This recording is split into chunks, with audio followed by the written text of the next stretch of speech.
प्रधानमंत्री नरेंद्र मोदी, राहुल गांधी और मुझ में एक चीज कॉमन है, हम तीनों यूट्यूबर हैं। लेकिन कुछ अंतर भी है। राहुल गांधी शायद नहीं कहते हैं कि मेरे चैनल को सब्सक्राइब करो, अगर कहा भी होगा तो मेरे ध्यान में नहीं, लेकिन प्रधानमंत्री ने कहा कि मेरे चैनल को सब्सक्राइब कीजिए। तो जब उन्होंने सब्सक्राइबर मांगना शुरू कर दिया तो मैंने कहा चलो एक मामले में तो मेरी जीत हुई। सत्यपाल मलिक का इंटरव्यू जब राहुल गांधी कर रहे थे तो मुझे अच्छा नहीं लगा। अच्छा अपने लिए नहीं कि भारत की पत्रकारिता इस हाल में हो गई कि विपक्ष के नेता को पत्रकार बनना पड़ता है और जो पत्रकार है वो विपक्ष की हत्या कर रहा है। ये बहुत दुखद क्षण था जब मैं उस इंटरव्यू को देख रहा था। देखते समय हर क्षण मुझे बहुत दुख हो रहा था कि इतना बड़ा देश इस मीडिया का इकबाल इतना गिर गया, मजाक उड़ाया और कमजोर साबित कर दिया। उस नेता ने अपने एक इंटरव्यू से लाखों करोड़ की इंडस्ट्री वाले मीडिया को हमेशा हमेशा के लिए शर्मिंदा कर दिया। तो पहले होता था कि मीडिया आदमी के पास चलकर जाता था, अब आदमी मीडिया के पास चलकर जा रहा है तब भी कोई नहीं सुनता। इस 10 वर्षों में भारत के लोकतंत्र पर कितना हमला हुआ। नागरिकों से जब लोग मुझसे पूछते मुझे क्या करना चाहिए, मैं बताता हूं उपाय। ऐसा उपाय बताऊंगा कि कपड़े भी गंदे नहीं होंगे। तुम इस गोदी मीडिया के अखबार और न्यूज चैनल को 250 रुपया देना बंद कर दो। इतना काम नहीं होता। जिन अखबारों में सांप्रदायिक खबरें छपती हैं, जिनके खिलाफ छपती हैं, वो भी लेके पढ़ रहे होते हैं उसे, क्योंकि उनमें उनका भी फोटो छप जाता है कभी कभी। तो जब आप इस मीडिया से नहीं लड़ सकते, तो जब आप कोई भी लड़ाई आज के दौर में इस गोदी मीडिया के बनाए हुए मूल्य जाल से लड़े बगैर वो लोकतांत्रिक और संवैधानिक लड़ाई हो ही नहीं सकती। इसका मतलब है कि आप समय बर्बाद कर रहे हैं। प्रधानमंत्री नरेंद्र मोदी, राहुल गांधी और मुझ में एक चीज कॉमन है, हम तीनों यूट्यूबर हैं। लेकिन कुछ अंतर भी है। राहुल गांधी शायद नहीं कहते हैं कि मेरे चैनल को सब्सक्राइब करो, अगर कहा भी होगा तो मेरे ध्यान में नहीं, लेकिन प्रधानमंत्री ने कहा कि मेरे चैनल को सब्सक्राइब कीजिए। तो उस मामले में मैं उनसे सीनियर हूं, क्योंकि उनके पहले से मैं कहता आ रहा हूं कि मेरे चैनल को सब्सक्राइब कीजिए। तो और ट्विटर पर भी मैं उनसे सीनियर हूं, प्रधानमंत्री से उनसे पहले आया हूं ट्विटर पे।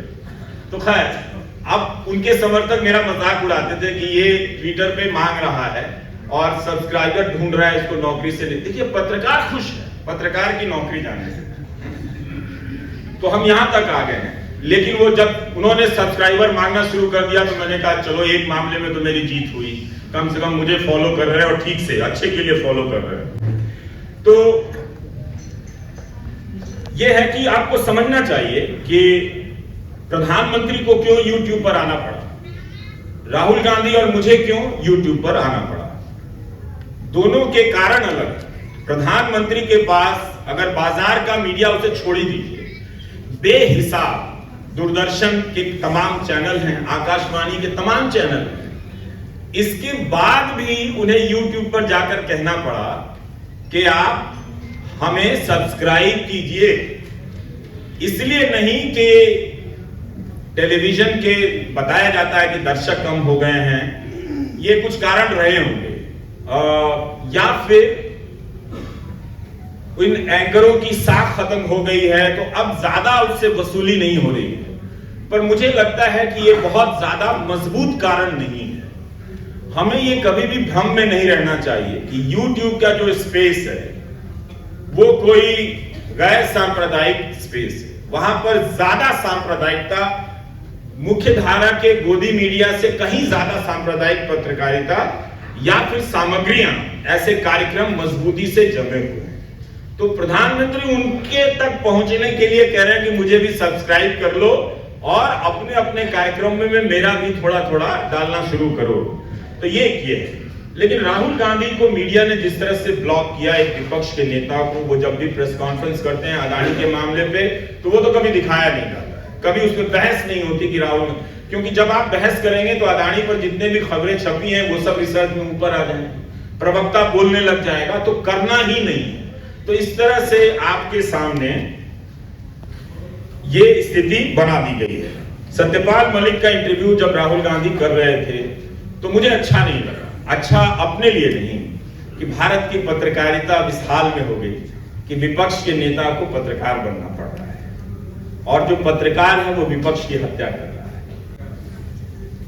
तो इसलिए मुझे अच्छा नहीं लगा और ये भी लगा कि जिस नेता को मीडिया ने मजाक उड़ाया और कमजोर साबित कर दिया, उस नेता ने अपने एक इंटरव्यू से लाखों करोड़ की इंडस्ट्री वाले मीडिया को हमेशा के लिए शर्मिंदा कर दिया कि जब तुम नहीं हो तो हम विपक्ष का नेता भी बनेंगे और हम इंटरव्यू भी करेंगे। ये बहुत दुखद क्षण था जब मैं उस इंटरव्यू को देख रहा था। देखते समय हर क्षण मुझे बहुत दुख हो रहा था कि इतना बड़ा देश, इस मीडिया का इकबाल इतना गिर गया।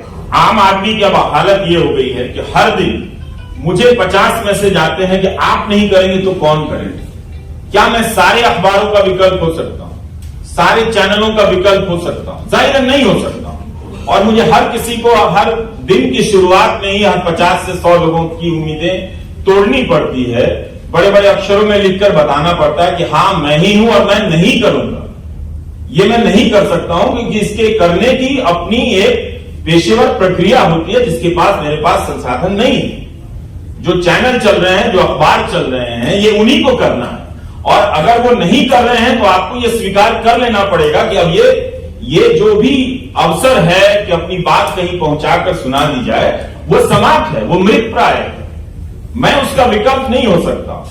ये रोज मैं करता हूं। और आम आदमी क्या कर रहा है, अब जब प्रदर्शन करने निकलता है तो वो एक पोस्ट बनाता है, उसी पोस्ट को सैकड़ों दर्जनों पत्रकारों के ट्विटर हैंडल पर पोस्ट करता है, कोई नहीं सुनता है, कोई नहीं सुनता है। तो पहले होता था कि मीडिया आदमी के पास चलकर जाता था, अब आदमी मीडिया के पास चलकर जा रहा है तब भी कोई नहीं सुन रहा है। उसी समय लोकतंत्र कि नहीं, अभी हम भ्रम में नहीं रहते हैं।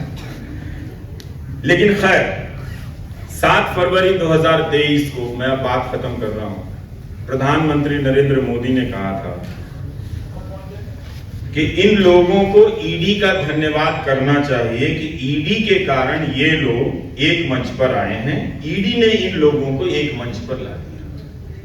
जो आरोप विपक्ष लगा रहा था कि आप ईडी का राजनीतिक इस्तेमाल कर रहे हैं, उस आरोप की स्वीकृति उस संसद में कर रहे थे कि ईडी के कारण इनकी एकजुटता हुई है, ईडी ने इनको ला दिया है। जो काम देश के मतदाता नहीं कर पाए, देखिए अब वो मतदाता को भी कोस रहे हैं। जो काम देश के मतदाता नहीं कर पाए वो ईडी के लोग कर रहे हैं। तो ये एक सवाल था।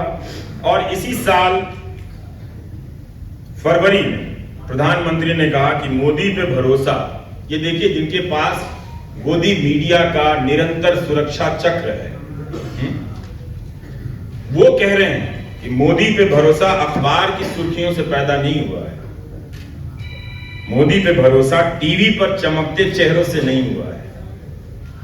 जिन्होंने कितनी खिदमत की उनके बारे में वो कह रहे हैं कि मोदी पे भरोसा अखबार की सुर्खियों से पैदा नहीं हुआ, मोदी पे भरोसा टीवी पर चमकते चेहरों से नहीं हुआ, जीवन खपा दिया है, पल पल खपा दिए हैं। एक और बयान है अशोक जी, वो मैं कहना चाहता हूं।